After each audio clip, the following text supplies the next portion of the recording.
great to see you guys. Great to get together. I'm happy we can do this again. Yeah, absolutely. Thank you once again. Here we are in our headquarters, our World Romeo headquarters. Another World week has headquarters. passed. Love that. Yeah. Love that. Another week. Yes, indeed. So guys, recently I've been spending a lot of time thinking about how fortunate I've been. And I think I can say we have been in that. Can I knock wood? Can I touch wood? You can touch wood. I can touch wood. Okay. The cameras just got dislodged. You think about it. We came into this world, grew up, spent essentially all of our lives without having to deal with any major crises, at least in the region of the world that we're a part of. You contrast that to the upbringing many of our parents had. They had to face a Great Depression in their early years, deal with a world war, number of crises along the way. Yep. Right? Mind you, they never really complained as much as we did, certainly not as much as current generations do. But all in all, we've lived a blessed existence. We've been very fortunate. And I think one of the reasons I've been reflecting on this is that I wonder what the future holds in store for our kids and future generations. And so I wanted to raise this question and get your thoughts on what do you think the prospects are for future generations? Well, let me jump in here because I share your thinking on this. And the thing that really jumps out at me is how there's no attachment. Like this generation really hasn't had to make any commitment. Like they've never really had to do anything in the sense of helping their society. Like they're very disengaged. And I think one of the things, they don't understand what it means to be a part. Everything's taken for granted. Everything's on autopilot, Guys, with this generation. we have to not generalize. Right. But let me just, that's a trap. You're right, and we're sounding now like previous generations, the old geezers that are always complaining about how their generation was better. I'm not going to go there, but I do want to say that youth need. I mean, having worked with youth need to have a purpose. And now everyone needs a purpose, right? But especially youth, And I don't see this generation having that purpose. I mean, if you go back in our history, if you look at the '60s, you look at the hippie movement, you look at the protest against the Vietnam War, the mobilization. Part of it is we do see now around the environment and climate change, we do see some mobilization and some commitment from young people. But overall, what it means to be like a Canadian or an American or the idea of public service, I think, is gone, is eroded. That's what really concerns me. Guys, I don't know. Sorry, I was just going to say, before we dive into complaining, why don't we step back a little bit and just kind of set the table of what are the things we're looking at when we are asking the question and when we're contemplating answering the question. I mean, part of it is what you said about engagement and purpose and all of that, but is that all? I mean, there's multiple factors that'll distinguish whether someone is going to have opportunity, someone is going to have purpose, someone is going to have engagement in a society. Let's kind of maybe set the table before we dive in and say, the kids these days are assholes. Or no, nobody's saying they're assholes. I'm not saying they're assholes. And I think you raise a really good point, because as I reflect on it myself, I think primarily in terms of opportunities and threats, right? So what are some of the emerging opportunities and challenges, if we don't want to use the term threats, that are pending and that are likely to face future generations? Right. Then I think we can ask ourselves, what can people and what should people be doing in response to these emerging opportunities and challenges? And to come back to your question, Naran, I think we can look at this from a number of different perspectives. Certainly economic, environmental. You mentioned climate change. I think that's really important. Societal. Technological. There are many different ways we can look at it. Let's keep it open-ended in that regard. So I think, to answer your question, the prospects are good, not for the generation, for the individuals. Each individual is going to have to figure out what's going to work for them. But that's always been true. I think it's truer now. I think. But again, I would say let's use a wide-angle lens, right? And let me illustrate this way. It's always been true that at the end of the day, each individual is going to face unique opportunities and challenges, and he or she, they will respond in the way they are capable of and feel they should. That being said, the advent of climate change, artificial intelligence, globalization, the threat of war, these are all issues that are going to impact generations. So let's keep a broader lens, if you will, on looking at it from a generational perspective. How each individual responds, well, that's going to be left to each individual based on how well they're equipped or how poorly they're equipped, what their desires are, and so on. So one of the other things that we should maybe do is once we talk about these things, I would like to project myself into this society and into this kind of upbringing. We grew up in a different time. We didn't have social media. We didn't have devices. We didn't have helicopter parents. All of our existence has been different, as our parents' existence was before us, and so on. So each generation grows up with a different mindset, grows up with different factors that are shaping them and who they are. So I'd like to think of, okay, well, if I grew up in the 2000s instead of in the 70s and 80s, how would I have turned out? I don't think I'd be the same person. I mean, we're a factor of all of the influences that have been thrust upon us through our lifetimes, and we're an example of or we're the culmination of all of that happened to us. Our kids aren't getting the same inputs. Again, I think that's true of every generation. Yeah. Correct. Exactly. But so the thing I'm getting at is before we denigrate.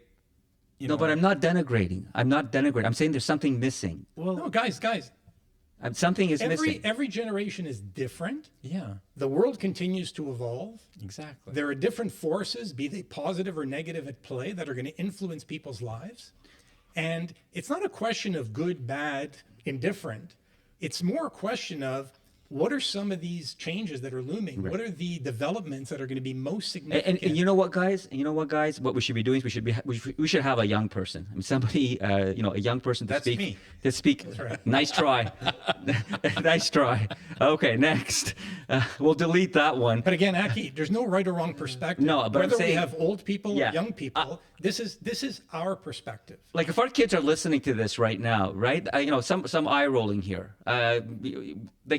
Who are we really to be making these judgments? We're and not making making judgments. We're having Okay. a conversation. Observations. And by the Okay. way, an opinion in a way is a judgment.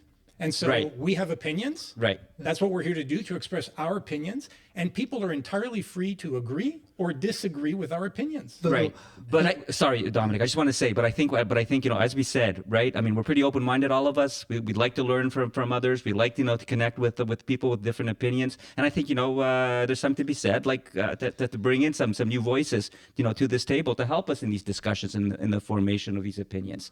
Noran, regardless when you were brought up, whether 70s, 80s, or 90s, your journey would have been different, but the result would have been the same. Well, I don't think so. I think I think the so. formation of an individual and the way that they plan, for example, the way that they understand financial literacy. If you're not in a position, if I'll talk more about myself. I was brought up in a time when son of immigrants, didn't have much, grew up without much, had to work for everything and all that other good stuff. Yeah, but when I had my kids and I was doing better than my parents did before me, they didn't grow up with the same hardship that I grew up. You mean with. financially? Financially. So their mindset hasn't been about, how am I going to pay for my school? Shit, I need to get a car. How am I going to buy a car? How am I going to pay for the insurance? How am I going to do all these things? They don't have that mindset. So for me, having to learn about financial literacy was, I had to figure stuff out, or else I wouldn't get any further than I was. And for me, the drive was to get further.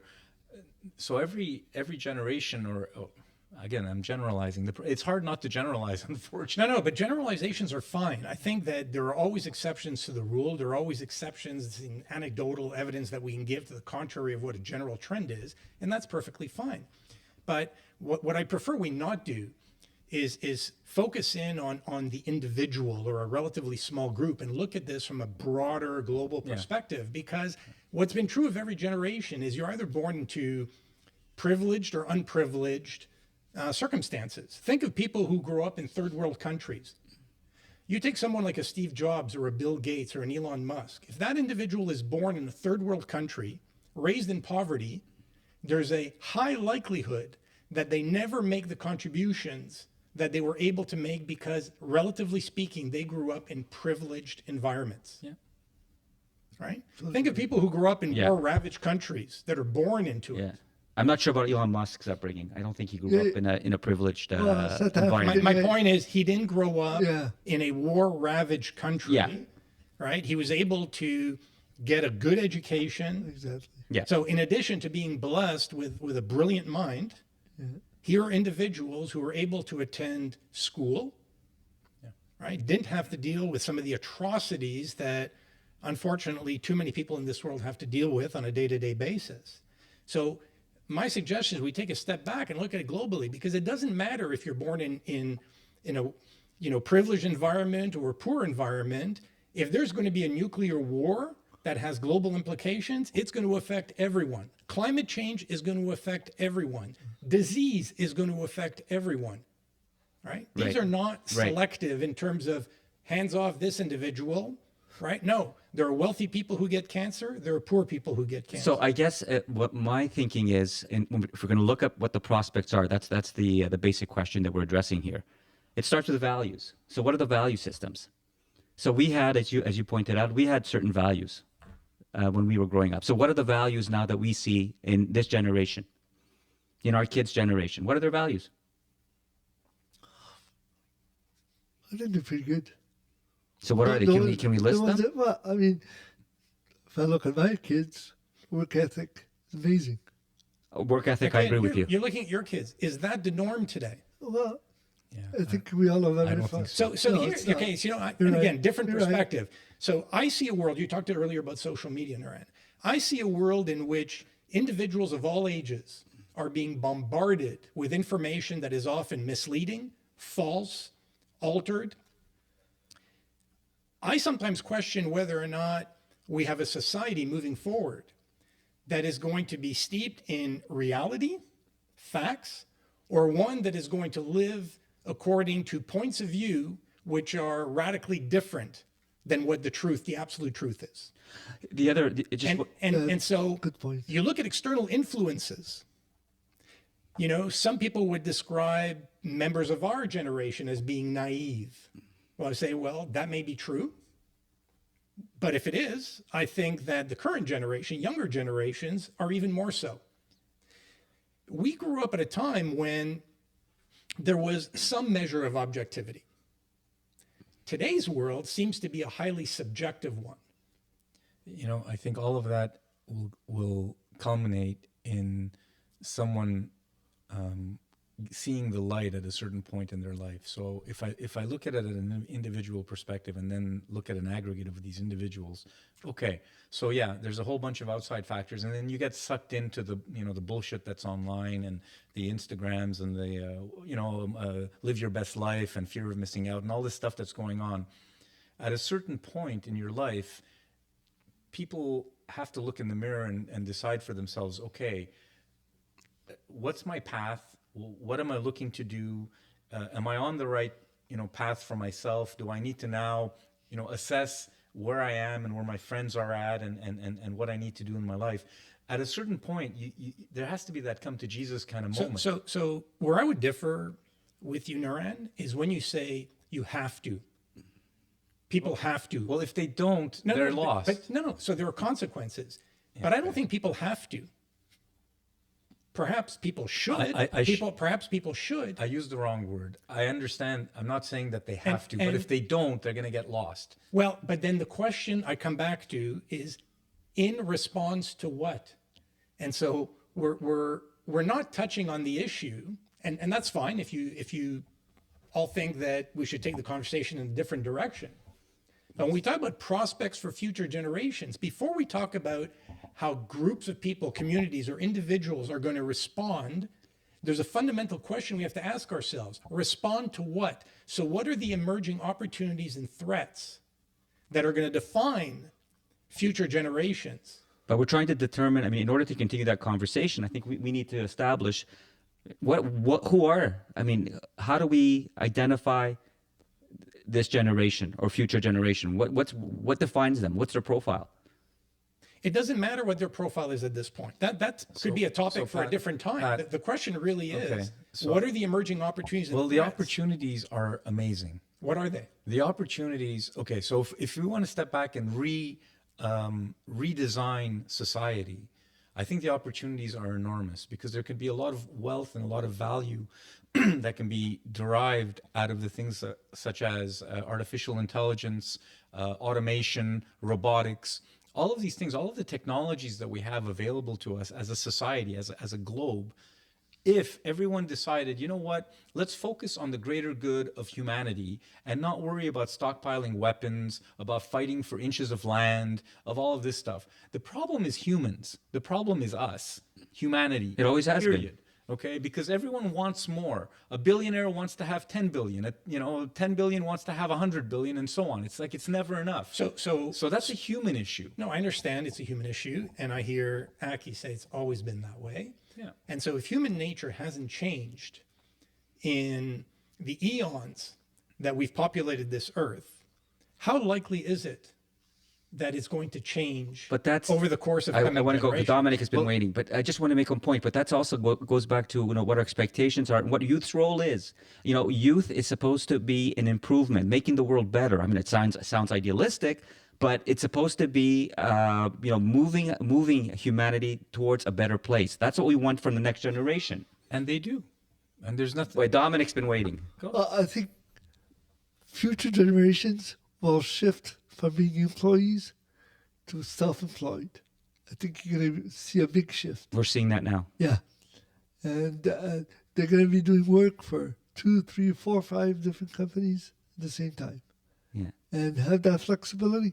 That's what I think. And I think the opportunities are going to be good for those that want to do it. So it's interesting because we had a podcast not long ago where we discussed AI and the impact of AI, and we said the prospects wouldn't be good, right? Well, it goes So- back to my so- point to individuals. They're No, going no, to have to, well, so Well, we I'm said going to beg it's to both differ. sides. So here, I think over the course of our generation, we've seen a divide intensify between people who inhabit this planet that I would put in the fortunate camp and those that I would put in the unfortunate camp. The haves versus the have-nots. The haves versus the have-nots, exactly.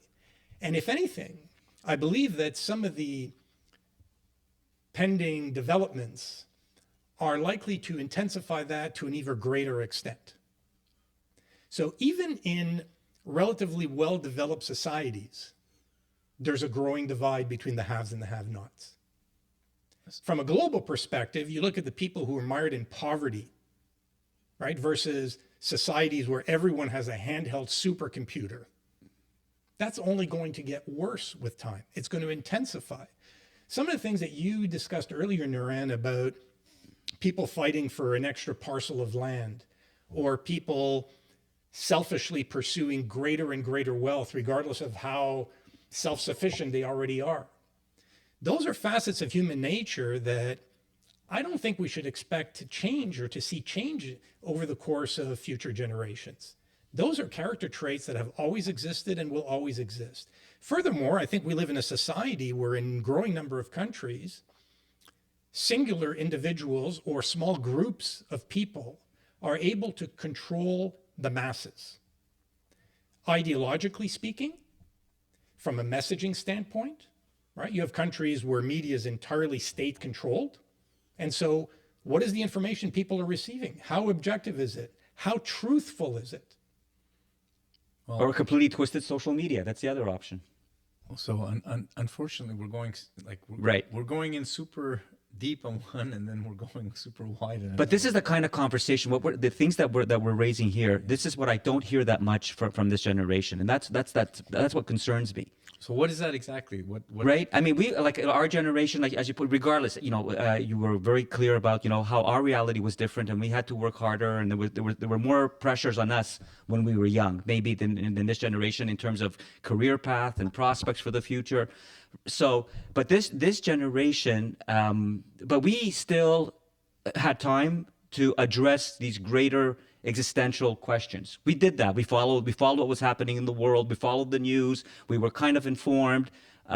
We were involved in our community. And I don't see that involvement, that social piece in this generation. And that worries me, that when we talk about prospects, I think that is a hindrance. So I'm going to disagree with you. I'll disagree with you as well, because you're talking about yourself, your engagement with your community and so on. I didn't engage with my community growing up. Yeah, come on. I couldn't give a shit. No, but let's Right? take it a step further. The comment about social engagement. I think there are a lot of younger people today who would tell you we're far more socially engaged than your generation ever was. I don't see it. Yes, you do. You just choose to interpret it differently. People who are constantly on social media, right? Gathering information, much of it which they perceive as news, being influenced or influencing others, using technology in a way that our generation never had the opportunity or capacity to do. I would argue that social media component involves a lot of vanity. It involves a lot of useless conversations and useless objectives. A lot of it. If you had an iPhone That's when you were about growing up, how many dick pics would you have sent out? He probably only would have needed to send one. It would go viral. Thank you. My pleasure. But because we didn't grow up with that. No, but I mean, it's also attitude. It's also values. It goes back to that. Vanity is out of control. It's explosive. It's brutal vanity. I like my duck lips like anyone else. Right. Okay. But this is my problem. Too many in the younger generation now. Too many are absolutely obsessed about we vanity. In the same freaking way. Yeah, if we had not to this extent. I mean, we all went to high school. If people called us ugly, we weren't thinking about that we're worthless, or we weren't. Our self-esteem wasn't shattered if somebody insulted us. Because only one person at a time would tell you, not a million people telling you at the same time that you're worthless. Okay, guys, I'm going to try and tackle this in a different way. So I'm going to try and highlight some areas that I think are relatively important as we think about the context in which future generations are going to have to operate, and get your thoughts on whether these are likely to have a positive, negative, or other indifferent type of influence. So let's start with advancements in technology. Is technological progress, advances in technology, going to have a positive, negative, or neither influence on future generations? Both. And technology comes always with both, positive and negative. Overall. I'm not sure. I think North American society and Western societies are screwed, because we're taking the technology, and our youth is taking the technology on a path towards leisure and divertissement in French. Entertainment. Thank you. So they're going down that path. Now you look at countries like India, China, and other developing countries. Let's say second world countries. They're not third world. Let's say second world, becoming first world in certain cities and in certain aspects. That population is using technology to expand, grow, develop, and become first world. So we're almost at this whole, Roman kind of empire, the Caligula ending of the empire thing happening, in my view anyway, from Western society. So when you ask about prospects for our youth is taking the technology, that fantastic technology, supercomputer in your hand, and using it so they can send dick pics, or looking at Instagram and TikTok and scrolling for hours at a time. Fantastic, wastes tremendous amount of time. It's entertainment out of this world. I love it too. When I don't have anything else to do. No, the entertainment, the scrolling of the TikTok. Good to know. Note it. So, But on the other side of the ocean, in India, in China, Vietnam, a bunch of different countries, they're using this technology to advance, to grow, to learn, and to do something meaningful. So their youth has an amazing prospect ahead of them. So what do you guys think? What is the proportion of that? How much of media usage, by the younger generation is totally, wasteland stuff that you just described and that I agree with you? And how much of it is really for positive, for education, for development? Well, it depends on the region of the world. Before you get to individuals, it depends on the region of the world. So if we're talking about our part of the world, the first world. This whole notion of first and second and third, I mean, it's this hierarchy. I don't know how we get off. It's like classes of people, right? It's labeling. I understand, but you know what? It's a label that doesn't serve much of a. It's almost denigrating other societies that historically haven't enjoyed the same standard of living. But frankly, he's a socialist. He's on my side. And anything but. We'll save that for another podcast. So, I think what we can agree on is that technology, if put to good use, has the capacity to level the playing field. In other words, to elevate people who have historically lived in regions of the world where they have been underprivileged, underserved, not able to capitalize on some of the emerging opportunities that Western society has. Technology is a game changer that has the potential to level the playing field. And if we agree that it has the potential to increase the overall standard of living on a global basis, then we should view it as a very positive thing. But to your earlier point, every coin has two sides. So yes, there are risks with technological advancement.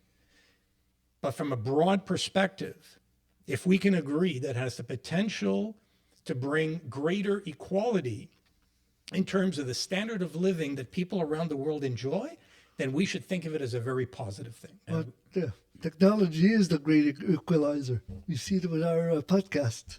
With very little investment, we can do what we're doing. 10 years ago, it would have been a totally different ballgame. So, yeah, it is.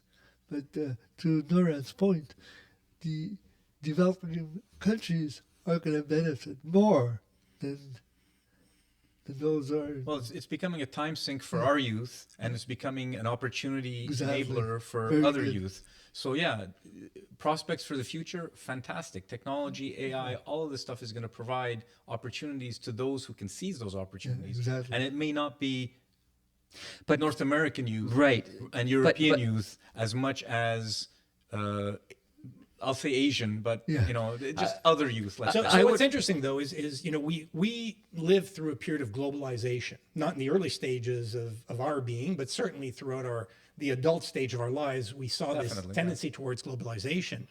More recently, and I'll say in the last 10 years or so, we've seen much more nationalistic sentiment. Yeah, de-globalization in a number of different countries. Got it. That being said, I think that the promise of globalization is such that while there will be some bumps in the road along the way, that it's a trend that is going to be maintained into the future. So again, there will be bumps along the way. There may be periods of time, perhaps measured in years or a decade or so, where we could take a step back. Well, COVID did that. So with wait the a minute. supply chain issues. Are you saying that you're expecting that we're going to be heading towards a more integrated, globalized world, and the nation state will be obliterated? No, what I'm saying is that with past globalization trends, the world became so interconnected and intertwined that it could be economically devastating to try and undo what was previously done. So in spite of the strong and we can argue growing national sentiment in many regions of the world or in many countries around the world, because of the economic prospects, I expect, could be wrong, but I expect that the globalization trend will actually persist into the future. It may slow. It may occasionally in certain regions take one or two steps back, but ultimately I see the trend as being one of moving forward. I just would push back and point out where this thinking around globalization never really panned out. Okay, so let me talk to you about we're going off topic here. World War One, right? World War One was one of the most horrible wars and most destructive times in human history in the 20th century. And people have to remember that war was waged by princes who were all related. So you would think you would have, leaders that understand the greater good, and they can talk to each other because they know each other, because they're family. And it was the complete opposite. And what we're looking at now is we used to say, we said about this current world order now with Russia, a democratic Russia. We said, well, now Russia, they're integrated into the international market. They're going to be responsible actors. The game has changed. Attitudes have changed. We're not going to have the risk of war in Europe anymore. Look where we are with Ukraine.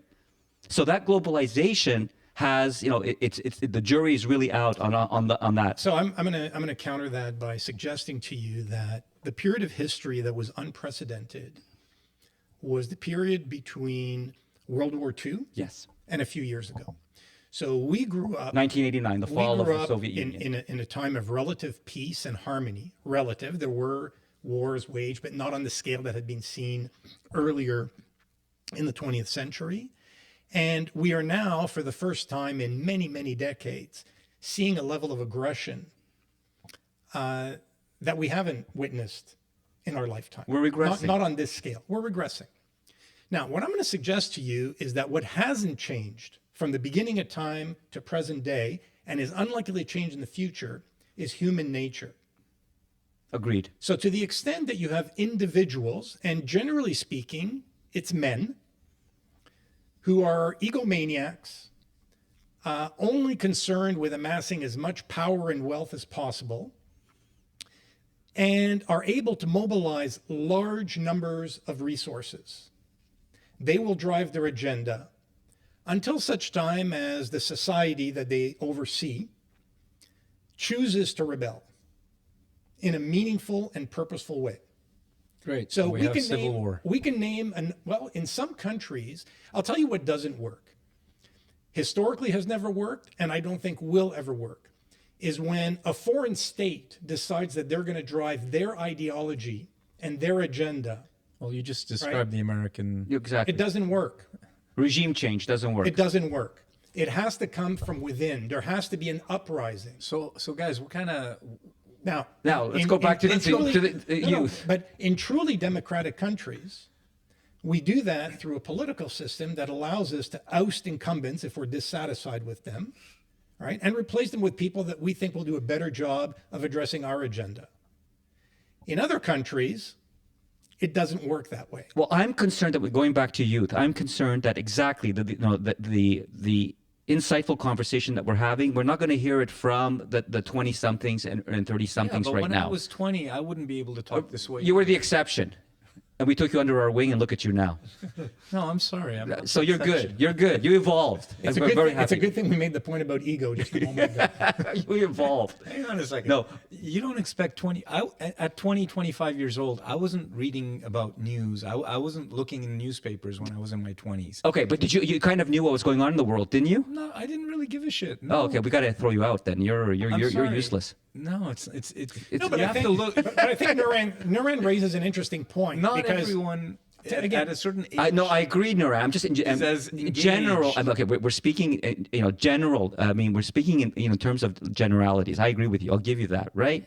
So- but what I'm saying is that, all this is happening in the world, and our young people, too many of them, are fixated on their social media. They're fixated on their personal brand. They're fixated on their ambition. They're fixated on themselves. And maybe you would have been if you had all those tools available to you. No, I would not have been. Well, you don't know that because you didn't grow up in that sense. That's what I mean. For us to shit on current generation. I'm not shitting. I'm I'm not shitting on them. Well, we are in a sense. We are. Let's call a spade a spade. No. We are saying they're wasting their time. They're not. They're They're lazy, making they're different not doing choices. They're making different choices. Hang on, but you might have made the same choices yourself if you had doesn't those matter. tools. Okay, so let's move on. It doesn't matter. It's irrelevant whether he or you or I would have made the I same get it, choices. but let's be honest with ourselves Yes. to say, hey, we didn't grow up in that environment. So for us to stand on a pedestal, We should and stand say, on a pedestal. If the world is in the shape it's in today, and some people would describe it as deplorable, it's because of us. it's because of us. Yes.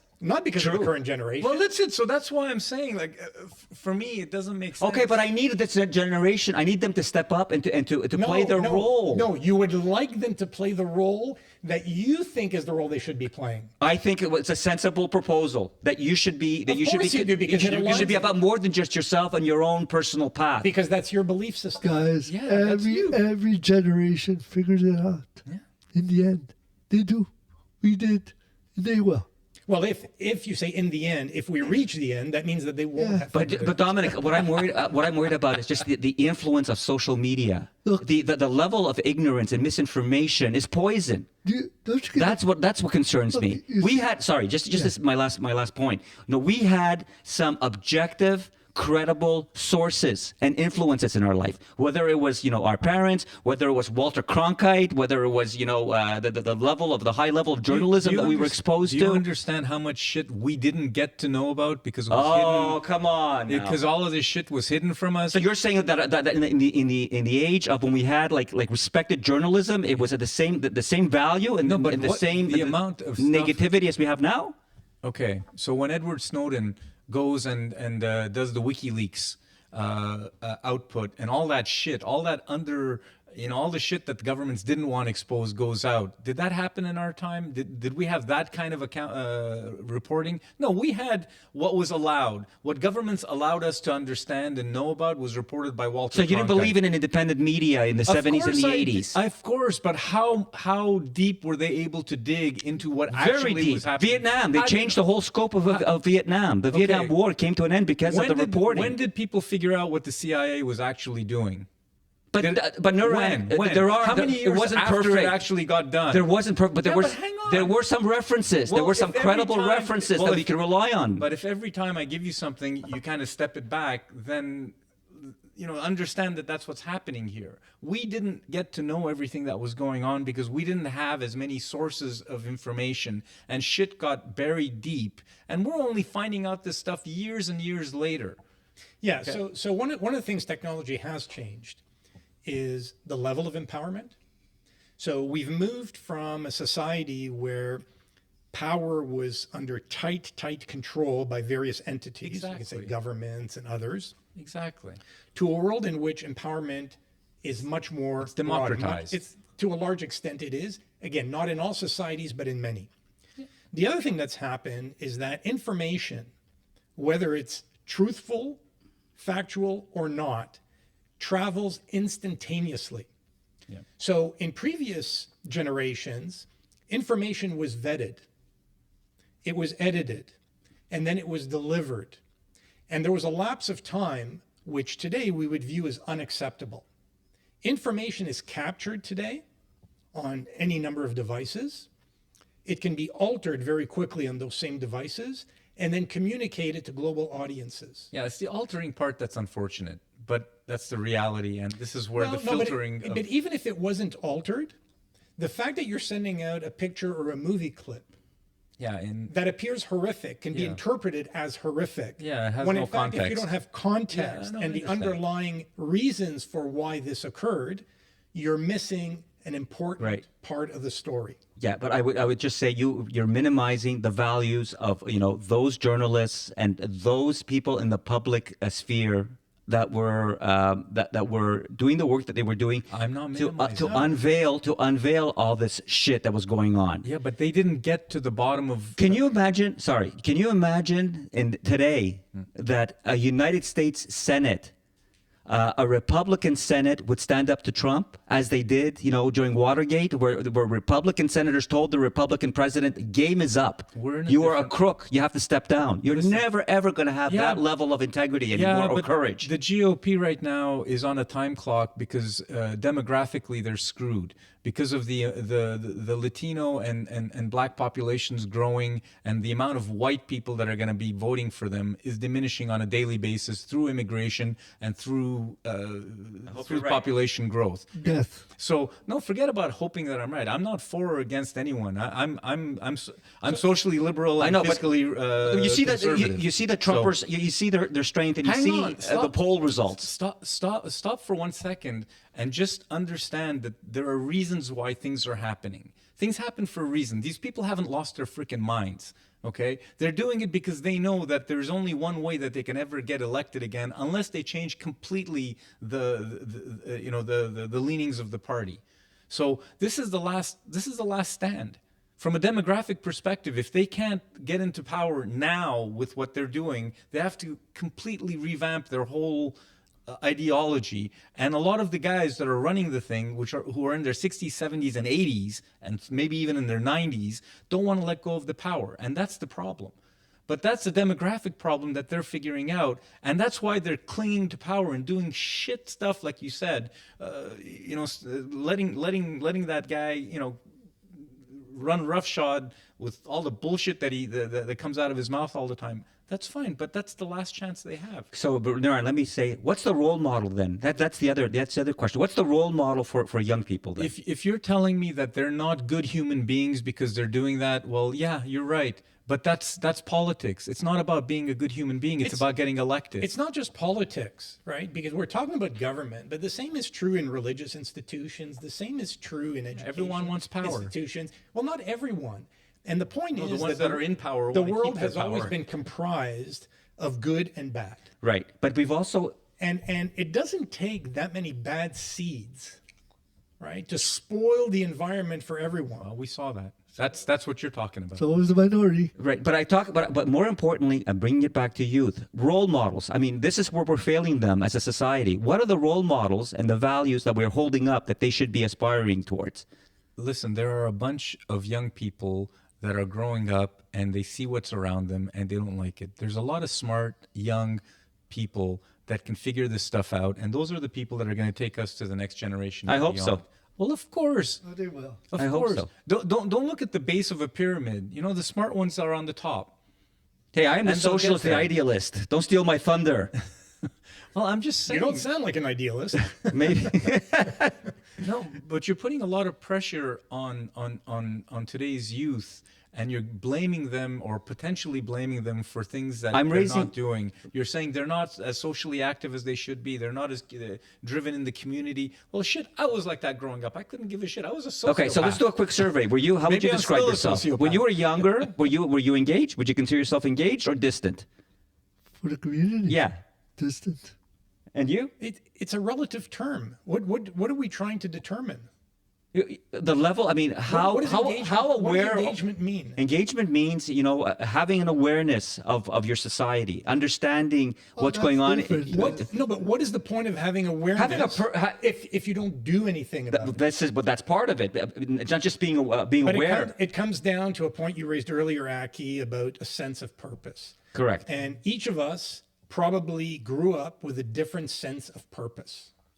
There may be some common elements to our belief systems, and there are probably some differences. But the role you envision playing in society is likely very different than the role I envisioned, or Noran, or Dominic envisioned. I used to playing in read the paper society. every day, so yeah, it's a different question. No, but why did you read the paper every day? Because you had an interest. Sure. So that's what I'm talking Okay, about. okay. But people today have an interest. No, people don't have. People Yes, now, they're they're just interested in not Instagram. They're interested in their profile. They're interested in the number of likes that they get on social media. No, They don't that's not share- fair. They may not share your interests, not but they fair. have interests. You're passing judgment. Exactly. You're passing judgment, and you're writing off entire youth of our society, saying, "Oh, they're all like this." No, that's bullshit. I'll tell you, I want to come back to the overriding theme of today's discussion. We had one. We had one. We seem to have deviated, right? So we talked about certain trends, advancements in technology, education, and lifelong learning. Never have the opportunities been greater. Now, what people do with that opportunity is a different subject. Okay, so the other. But there's never been greater opportunity. I just. Healthcare and well-being. Yeah, I agree. The world is getting continuously better in this regard. But my concern fundamentally is that when it comes again to technology, what I see is like dehumanization. I see people that now, in order to be able to get into a relationship, it's all online dating. I just want, I want people.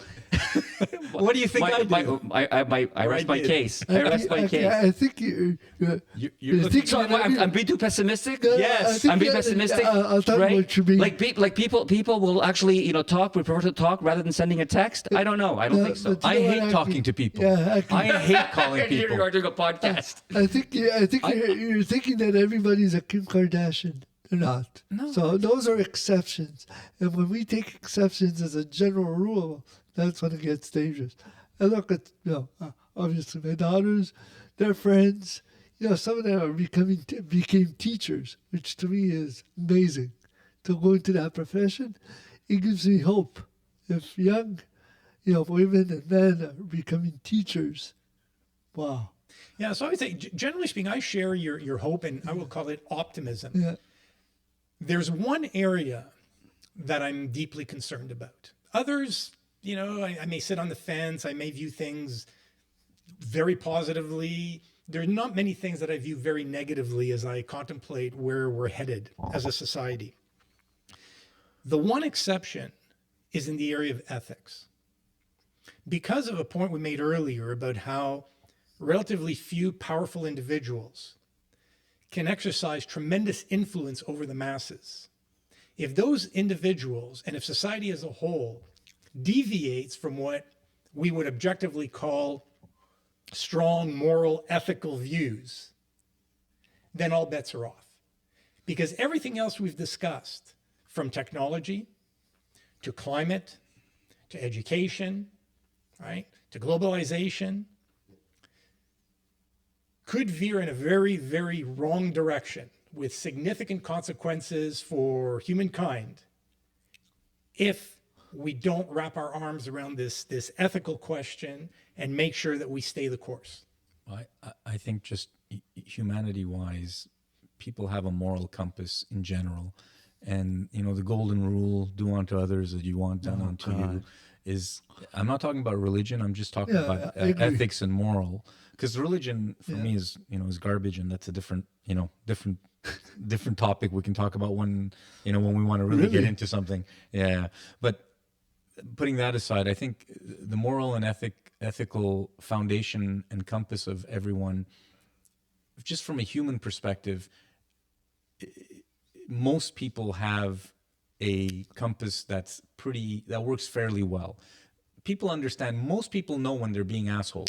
So most people understand when they're doing something wrong. They'll override themselves because they want power, they want wealth, they want whatever. And for the thing that they want, they'll steal, they'll lie, they'll whatever. But they know they did it. Most people. Yeah. So my concern isn't for the majority of people, because as I said earlier, it only takes a small number of people.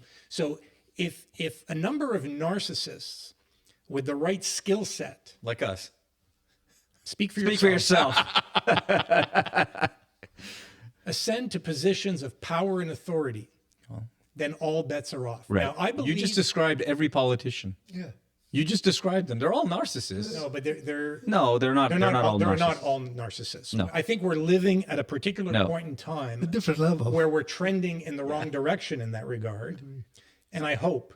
Yeah, Yeah. but we can't do anything about that. In some cases where democratically there's an opportunity to make changes, we'll make the right changes over time. In other countries, as we discussed earlier, I think it's going to require an uprising from within, because there is no elegant, neat way of making the changes that are required. But if we do make those changes, then I think that the future is extremely positive and the prospects are extremely positive for future generations. If we don't, We will. then all bets are off. We will. It's just going to take time because all the people that are in charge now are older than us. And that's the problem. And that's why we're always about 20 to 30 years behind the times when it comes to politics and legislation versus, I mean, we just got pot legalized like now, like within the past few years. I mean, who hasn't smoked pot in their lifetime in our generation, right? They just decided to do it now. It's 20 years later than it should have been, or 25 years later than it should have been. Why? Because everyone is legislating are 80 years old now, and for them, pot is like cocaine, right? So it's going to change. It's just politics is 20 years behind society. So in 20 years, we're going to get to where we would have wanted to be now, but we're going to be dead by then. Well, and this is where I think, Aki made a point earlier about engagement. I think that it's going to take a significant amount of engagement from more than politicians in order to bring about the changes that are required. Yeah, but the problem is those in power don't want to give up power. That's the... No, and in some societies or in certain states, they don't have to. In others, they have no choice. Yeah. Right? Change will come. It's just going to take longer than we thought. And what I'm pointing out is that you hate youth. we're I think at a fork in the road. We're at a fork in the road, and there's too much individualism, too much vanity in general in our younger generation. Does that apply right across the board? No, of course it doesn't apply across the board. But I'm worried about the trend lines. And I don't see like a sense of, and again, I come back to my initial point. I don't see a sense of purpose. I don't see a sense of being bigger than my own personal interests and my own personal goals. And in order for society to do well, we need people, that will have that level of selflessness. And that is becoming less and less in society from what I see. Well, somehow you've been jaded, I think, because I don't know whether it's the people that you've run into, the youth that you've seen, and you're a product of what you've seen and what you've witnessed, and that's probably what you've witnessed, but that's not what I've seen and what I've witnessed. I have seen youth that are really with it. I'm not talking about my kids. I'm just talking about their friend group and some of the people that I've seen. And they impressed the hell out of me. So I've met a lot of young people who impressed the hell out of me, and who know what they're doing. They're focused. They have drive. They have purpose. They have vision, and they're going for it. So remember, again, the pyramid. On the base of the pyramid, you can have a lot of lost souls that are scrolling all day long and not doing anything. But those aren't the people that are going to get to the top of the pyramid 10 years from now. It's going to be the kids that are studying their asses off and doing what they need to do with a purpose and with a vision and with a goal.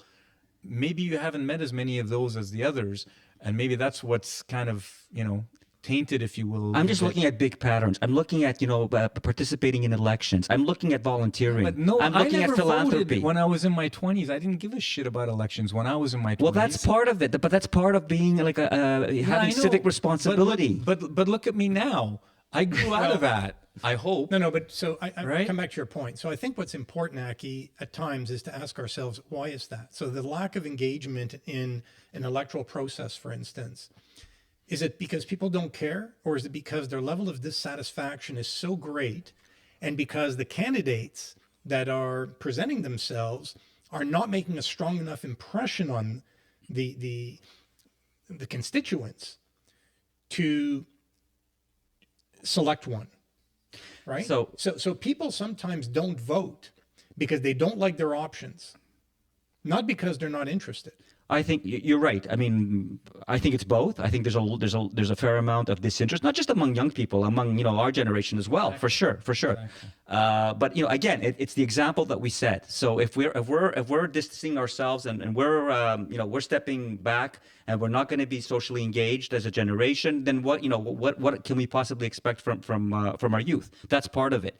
The other, I mean, can you give me an example like of a young person in let's say Canada, the United States, like who is who is a positive political leader and a strong voice for good in our political system? What's her Ocasio-Cortez or whatever? What's her name? Oh my God. Okay, so she's that's. How about the other guy, the Republican guy that got George Santos. Santos. There you go. Oh, Here's a young excellent, guy, right? excellent. The A-list. You're trotting out the A-list. Listen. So this is but there's what I want to say though is this is also this is the flip side, and this is where I understand young people, because young people, good young people. Yes, I do know them who are idealistic, who do want to get involved in politics, who are really committed to changing things. They get torn apart once they get into the political machine. They just get torn to pieces. Well, it's not only the young ones. There are a lot of older, capable, well-intentioned politicians who are leaving politics. Yeah. Because they've become disillusioned. Yes. Right, with the state of politics today in Western society. So that's my point, Pat. My point, whatever, the negatives that I am bringing to this conversation that I see in young people are also directly connected to what our generation has done and the way we set up things. And the examples that we set. It's all our fault. It's partly our fault as well. Okay. It's partly our fault as well. But we need both of us. This is my proposal is we need both of us, to go back to some core values about social responsibility, about teaching young people about ethics, encouraging engagement and involvement. Go volunteer, give to charity. I see these are the trend lines that worry me. These are your values. These are your exactly. You're talking with you're talking with an egocentric I'm a great view. guy. Yes, you are, but not everyone the is jury's you. out. The jury's out. By the way, what were we talking about today? Youth. About youth. What was it? Well, it wasn't youth as much Prospects. as it was the prospects for future generations. Right. Okay, so if we can get back to what we're supposed to be talking about for 1 second, Oh, which is the prospects for youth. The prospects are fantastic for youth because of technology, because of, as you said, longevity, health, all of the things that technology has given us and that most people don't understand, unfortunately, allows us to have an opportunity that's amazing for everyone. Lifelong learning. Lifelong learning. Never has it been easier. Go on YouTube. My God, you can learn anything. You want to learn how to redo the plumbing in your bathroom. You want to do the tiles. You want to But do again, the problem with online, these resources, What's the problem? you're in a silo. What do you know about? Can people actually talk to one another? Can people step and be part of a good team and can be leaders? Yes, and, you can. some Well, no, can. but again, Some And can, some can't. but too many can't. No, Too but many can't. You can engage today, again, assuming you're in a developed country, you can engage with virtual audiences and contacts globally on a variety of different topics today. So the opportunities have never been greater, which is why I come back to this whole, morality, ethical issue as the one deeply concerning one. Because from every other vantage point, I think that the prospects have never been brighter. So never. Your point, I'm understanding your point now in terms of, hey, you just want people to connect with each other more than through a device. I want people to be a good society, upstanding society. Yeah, but see, that's your point of view as to what you think a society is. There's a lot of people who are introverts who find, being with people. Of course. Yeah. So for them, being on a laptop. But you can't build a society and you can't build civilization by being an introvert. But you're generalizing a lot when you say that. Society is going to continue. The Earth is going to still spin. Of course it is. We're still going to be here, unless something really bad happens. Of course, we can go back to the Dark Ages. Yeah, but you're kind of saying that you want to be in the Dark Ages because you want people to talk. No, I to don't one want to be. another. I'm saying the opposite. I want to head that off. Yeah. And I see a lot of concerning habits and attitudes that are what's happening is that people are just retreating to their silos. So if we retreat to our silos, that's not good for society or for civilization. That's my basic point. Well, I think your basic point goes further. What I'm hearing from you is you would like to see greater evidence of more people in society sharing your ideology, your beliefs, your values, and you would like to see them act on it. And you're entitled to that opinion. Again, the conversation today was meant to center more around what are the prospects for future generations? What future generations choose to do in the face of opportunities and challenges that they will face, time will tell. But overall, do we think that the prospects for these generations are going to be favorable or unfavorable? Super favorable. Super favorable. And I would agree with that. On an individual basis, favorable. On a group basis, no. I agree with that. That's my... And I disagree. I think that globally... So two of us believe... Globally, the prospects are very, very positive. Exactly.